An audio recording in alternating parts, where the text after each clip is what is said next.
On en sait un peu plus sur le projet de loi sur la réforme du Code du travail de Mme El Khomri et eh bien, c'est assez révolutionnaire, vous allez voir. On va aussi parler de la déchéance de nationalité, où on en est, le débat continue. Et puis le gouvernement, le nouveau gouvernement a tenu conseil ce matin. C'est avec Didier Guillaume, le président au Sénat du groupe socialiste, qu'on va en parler.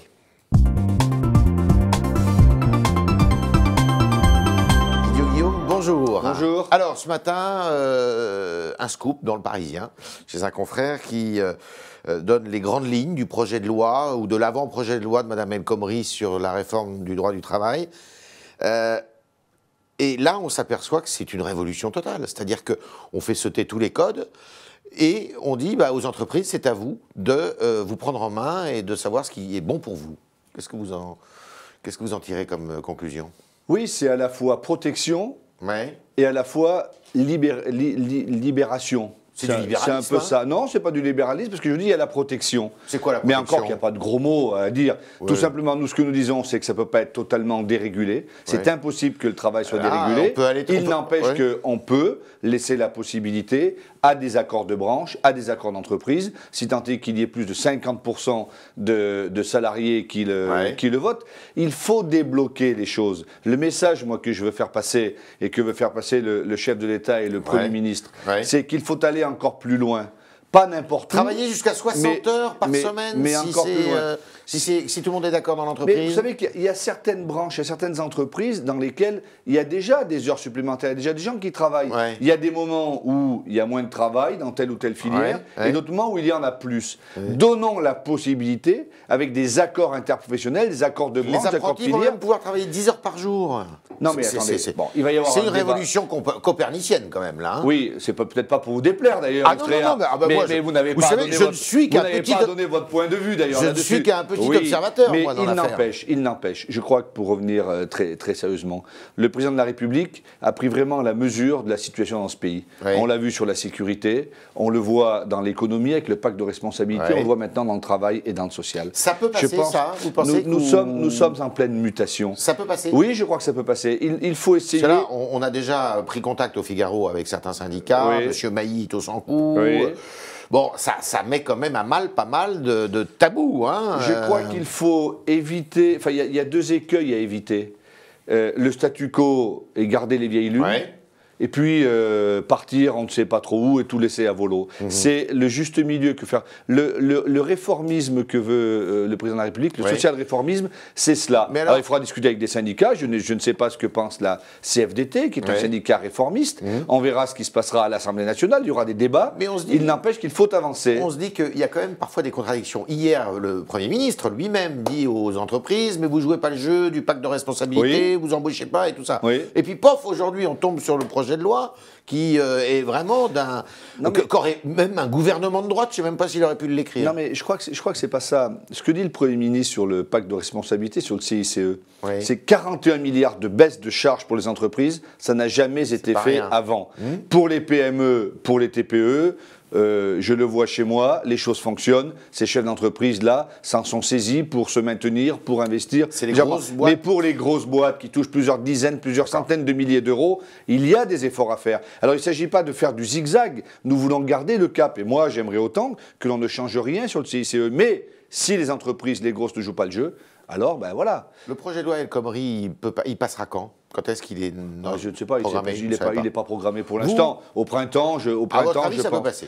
Les frondeurs, il va falloir en discuter. Vous savez, Yves Tréhard, depuis 2012, le gouvernement n'a jamais été impuissanté. Toutes ces lois, tous ces projets de loi sont... Non, jamais. Toutes ces lois sont passées une fois avec le 49.3, la fameuse loi Macron, mais toutes les autres sans 49.3. Il faudra aller encore plus loin. Et le texte de Myriam El Khomri... 149.3, là, à votre avis avec ou sans, je ne sais pas, mais on va pas faire... On n'est pas à l'envers. Ça démarre. Moi, j'ai confiance en Myriam El Khomri pour le présenter. Vous êtes favorable à ce projet? Moi, je suis favorable à tout ce qui permettra qu'il y ait moins de chômeurs, qui créera de l'emploi et qu'il y ait des jeunes qui retrouvent les chemins de la République, les chemins du lien. Didier Guillaume, président du groupe PS au Sénat, il va avoir du boulot là, parce qu'il y a la déchéance de nationalité qui arrive.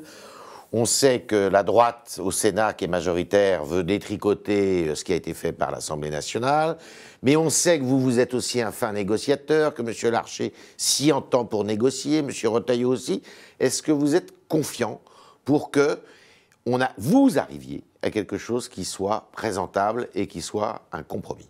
Je suis confiant. Je suis même très confiant, parce que je pense que le président Larcher, homme d'État, personnage éminent de la République, va prendre conscience de la situation, parce que les Français nous regardent. Je sais qu'aujourd'hui, la majorité sénatoriale n'est pas sur la base du texte voté sur les 3/5e. Elle est sur la base de ce qu'a dit le président de la République. Sur le texte du Conseil des ministres, qui avait été présenté en Conseil des ministres. Oui, mais il y a aussi ce qu'a dit le président de la République. Oui, mais c'est la même chose. Ce qui a été présenté en Conseil des ministres, c'est ce qu'il a dit le 16 novembre. Donc aujourd'hui, il y a eu un point d'équilibre à l'Assemblée nationale, avec les 3/5e au groupe Les Républicains, les 3/5e au groupe socialiste. Donc on peut dire que ça peut être le compromis. Pour l'instant, la majorité sénatoriale n'y est pas favorable. Nous allons discuter avec le président Larcher. Je suppose que le chef de l'État et le Premier ministre discuter avec le président du groupe Bruno Retailleau, et puis voir comment les choses vont avancer. Je suis sûr qu'à l'arrivée, il y aura un texte de compromis. Sur quelle base alors? Est-ce que ça concernera tout le monde ou seulement les binationaux? Mais moi, j'étais favorable au texte du Conseil des ministres. Je le soutenais parce que je ne pensais pas qu'il y avait de la stigmatisation. On ne s'adressait pas aux binationaux, on s'adressait aux terroristes. Donc tout le monde?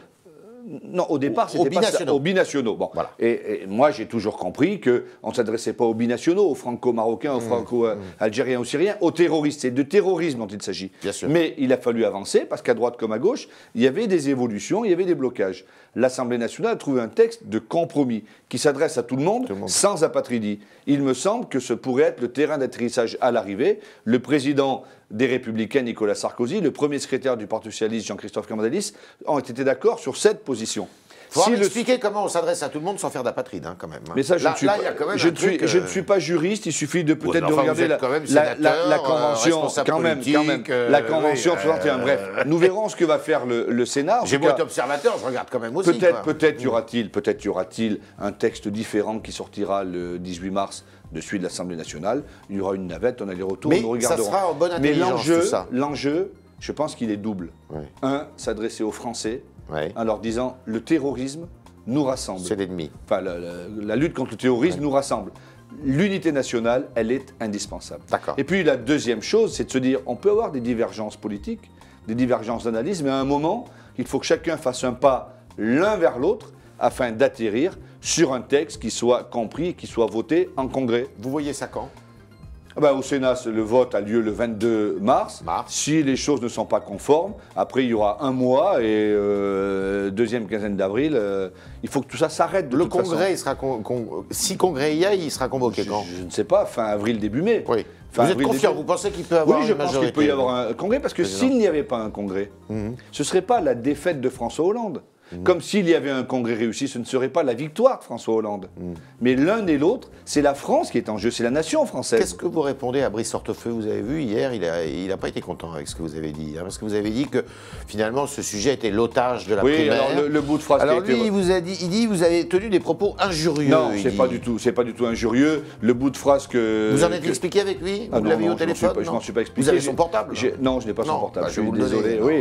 Non, simplement ce que j'avais voulu dire au détour d'une conversation, c'est que... Non, c'était une interview publique. Oui, dans l'interview, mais l'interview publique de Sénat. De Terre d'Info à Public Sénat. C'est que je ne voudrais pas que la primaire chez les Républicains, avec les positions d'Alain Juppé et de François Fillon qui sont contre la déchéance, prenne en otage alors il n'a pas accepté le mot prenne en otage, c'est pas un sujet, je ne m'y accroche pas, mais attention, l'enjeu c'est la France, c'est pas la primaire, c'est tout.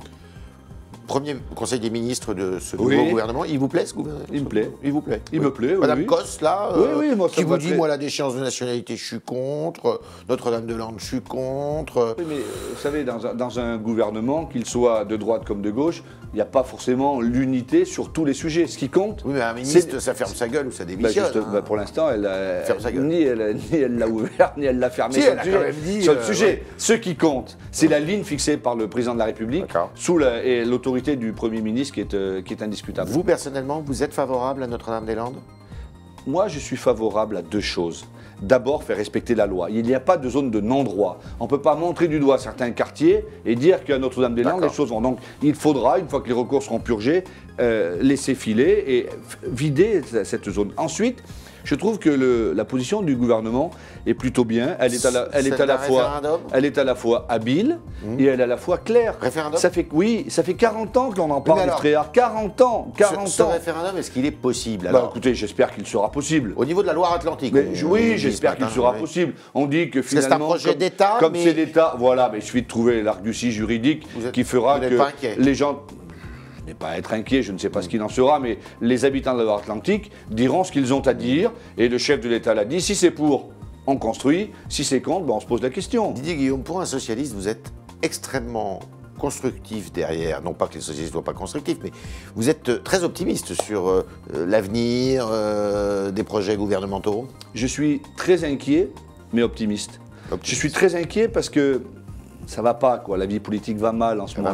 Les partis sont décriés à droite comme à gauche. On voit tout ce qui se passe. Ce n'est pas bon. Les Français s'interrogent.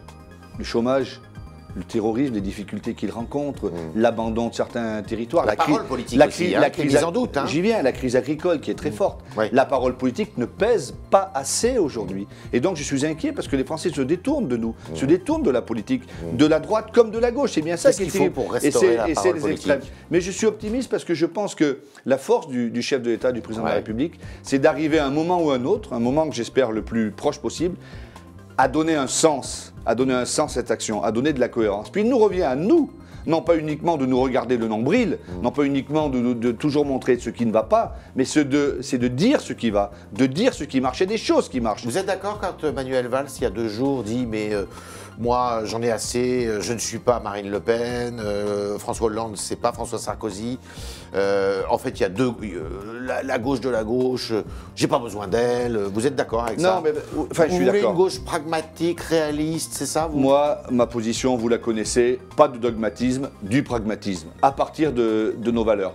Pas d'ultralibéralisme des régulateurs, mais des avancées économiques avec de la protection. C'est le social-réformisme. Par contre, je sais qu'avec les dirigeants de l'extrême gauche, les mots qu'ils emploient... Donc vous pouvez plus faire cause commune maintenant. Non, les mots qu'ils emploient sont insultants. Par contre, je ne suis pas sûr que les électeurs, lorsqu'ils auront à faire le choix de la présidentielle, se diront... pour faire court, ce qu'on entend, Hollande et Sarkozy, c'est pareil. Parce que je crois que ce n'est pas pareil. Ce n'est pas pareil. C'était le talk d'un social-réformisme, Didier Guillaume, président du groupe socialiste au Sénat, qui est plutôt, quand même, qui veut être optimiste. Il y a tellement de choses à faire dans ce pays, qui nous dit, que la réforme de la révision plutôt constitutionnelle, eh bien, ça pourrait se faire. Il est tout à fait favorable au projet de loi de Mme El Khomri qui met quand même, qui révolutionne quand même pas mal le droit du travail. Et enfin, il est satisfait de ce gouvernement à partir du moment où il travaille et qu'il se met à l'ouvrage. Merci Didier Guillaume. Merci à vous.